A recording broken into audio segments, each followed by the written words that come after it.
Olá, meus queridos e minhas queridas, como vão vocês? Espero que bem. Sejam bem-vindos todos, seja quem for do dia, seja quem for da tarde, seja quem for da noite. Este é o canal que vai ao ar, o canal Ponderando com Caju, seu canal de economia, gestão e finanças pessoais. Hoje eu quero começar agradecendo, porque nós já conseguimos cumprir um pequeno degrau, que estamos com 120 inscritos. E isso se deve à confiança das pessoas em nosso trabalho. Nós queremos fazer um trabalho diferente dos que se apresentam, porque os meios de comunicação de massa, eles são, na verdade, a expressão do grande capital, a expressão das grandes empresas, dos monopólios e dos bancos. Basta ver quem faz a propaganda. A propaganda é que diz e que mostra o que esses veículos vão dizer, e como vão dizer e para quem vão dizer. E o que nós queremos fazer aqui é outra coisa. Um canal sólido em conhecimento, em saber, com estudo, com fundamentação, que possa servir as pessoas e que elas tenham confiança naquilo que está sendo dito. E isso não quer dizer que nós não cometamos algum erro ao longo do percurso. Esses erros são inevitáveis e são humanos. Mas quando eles ocorrerem, nós vamos retificar as nossas posições, vamos nos corrigir e vamos seguir em frente. Então, nós vamos iniciar agora também com uma retificação, quando nós fizemos um vídeo a respeito do preço da carne. Porque a carne ela deu um salto em função de que a China, o maior comprador mundial atualmente, teve uma quebra muito grande no seu rebanho de suínos. E o rebanho suíno chinês é da ordem de 685 milhões de cabeças. E eles perderam com uma doença, no mínimo, 135 milhões. Então eles estão tendo que repor esse seu rebanho, fazendo compras do restante do mundo, e uma das compras dos países mais importantes que pode atendê-los é o Brasil. Então, de uma hora para outra, começaram a subir o preço da carne bovina, da carne de frango e da carne de boi, porque a China está comprando dos três, enquanto ela não consegue repor a quebra do seu rebanho lá. E são 1 bilhão e 300 milhões de habitantes. Então isso tem um peso muito grande. Mas os frigoríficos brasileiros estavam tendo lucros extraordinários. Porém, os chineses também não estão dispostos a pagar esses preços exorbitantes. E estão impondo novos contratos com descontos, impondo pelo menos descontos de 20% para eles comprarem. Tanto é que, eu tenho novas anotações, o preço da arroba estava, quando em alta, em R$ 229 o preço da arroba do boi gordo. Mas agora já está sendo negociado a R$ 190,60, mais ou menos em média, o preço da arroba do boi gordo. Isso já implica mais ou menos uma queda de preço de 17%, que também vem parar aqui. Porque a demanda aqui no Brasil também caiu. Mas então vocês vejam que nem sempre as coisas saem como se quer. Então nós vamos ter uma retificação. Não sei se os preços vão cair aos preços que eram, porque a demanda chinesa é muito grande. Mas pelo menos uma queda no preço de uns 20%, 30% nós vamos experimentar. E talvez um pouco mais ainda. Então essa é uma retificação dos vídeos que nós já fizemos. Uma outra retificação foi que no vídeo anterior a respeito de finanças pessoais, nós não incluímos um item importantíssimo para muitos brasileiros, que é o preço do aluguel. Porque nem todos os brasileiros têm casa própria. Pelo menos 1/4 da população brasileira, 25%, muito perto disso, o que vai dar uns 50 milhões, 50, 60 milhões de pessoas não têm onde morar. Então, naqueles quadros que nós fizemos de finanças pessoais, onde as pessoas colocam as suas despesas e colocam as suas receitas, nesse quadro faltou colocar o item aluguel. Então, por favor, vocês nos perdoem por esse nosso erro, mas nós agora estamos retificando e corrigindo. E lembrem-se bem que toda essa nossa planilha somente faz sentido quando o casal consegue se entender. Daí sim, ele consegue planejar juntos. Ótimo. E agora, nesse instante, meus queridos, vamos passar para o assunto de hoje, porque o último momento de finanças pessoais, nós falamos a respeito de prestação de financiamento. E hoje nós vamos entrar no assunto taxa de juro, e na taxa de juro nós vamos lidar com os bancos. E aqui nós precisamos fazer uma breve retificação, que é como que um banco funciona. Então aí nós fazemos uma leve comparação com uma quitanda de vender melancia.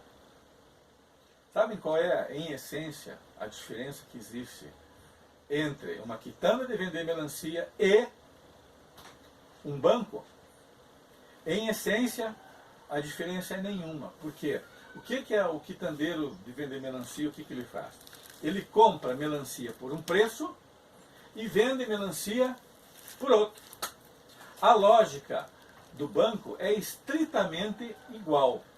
Ele compra dinheiro, sim, ele compra dinheiro por um determinado preço e vende esse mesmo dinheiro por um outro preço.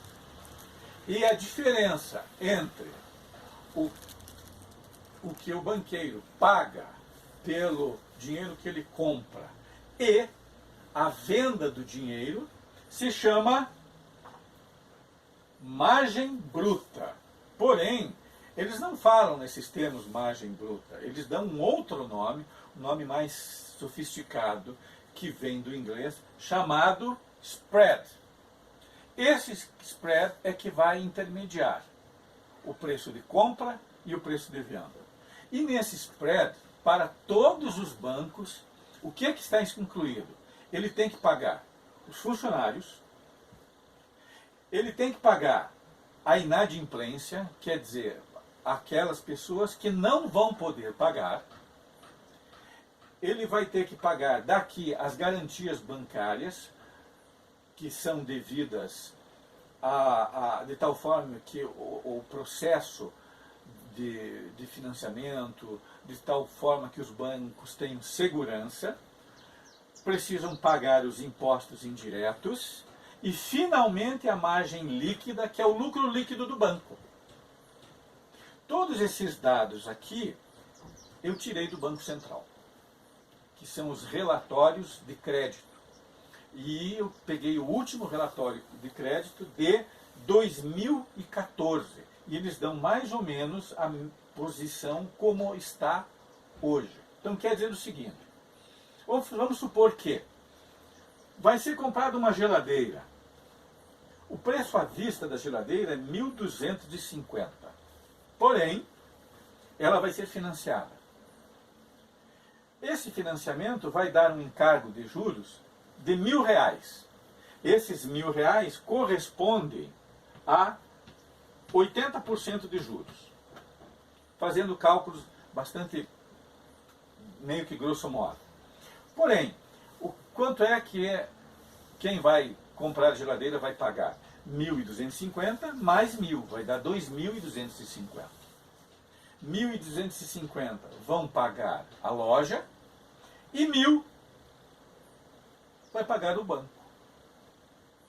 Como é que esses 1.000 vão se distribuir? Vamos lá ver. R$92 vai servir para pagar os trabalhadores do banco. 247 vai servir para pagar aqueles que não podem pagar, porque daí os bons pagadores, ou melhor dizendo, os clientes vão pagar por aqueles que não vão poder, não porque aqueles que não podem pagar sejam caloteiro, não, eles podem ficar desempregados. E o desemprego vai pesar muito, sem dúvida alguma, no pagamento dos juros. Então, alguns vão pagar por aqueles que não vão poder pagar. E isso é inadimplência. Então, digamos, daqueles 1.247, vai servir para pagar aqueles que vão ter dificuldades, que vão ficar inadimplentes. As garantias bancárias vão ser de R$ 29,00, os impostos indiretos vão ser 254, e a margem líquida, que é o lucro líquido do banco, vai ser 378. Somando tudo isso, dá R$ 1.000. Isso aqui é de composição da margem bruta dos bancos, de modo geral, que se chama spread. O que eu quero chamar a atenção é que a presença da inadimplência, do próprio fundo garantidor de crédito, isto aqui, e da margem líquida já antecipada, que o banco calcula isso, os bancos brasileiros, eles conseguiram fazer um tipo especial de capitalismo, talvez um capitalismo sui generis aqui do Brasil, que é o capitalismo sem risco, ou com risco mínimo. Agora, se você tem uma pequena empresa, você vai correr risco, porque você vai ter os teus concorrentes e você vai ter os teus compradores. Agora, os bancos, eles conseguiram constituir uma tal forma de organização e gerenciamento do seu negócio que o risco bancário, o risco do seu negócio está reduzido ao mínimo possível. Então vejam vocês que essa é uma situação incomum. E não é à toa que ano após ano os grandes bancos brasileiros sempre estão com lucro e dos mais elevados.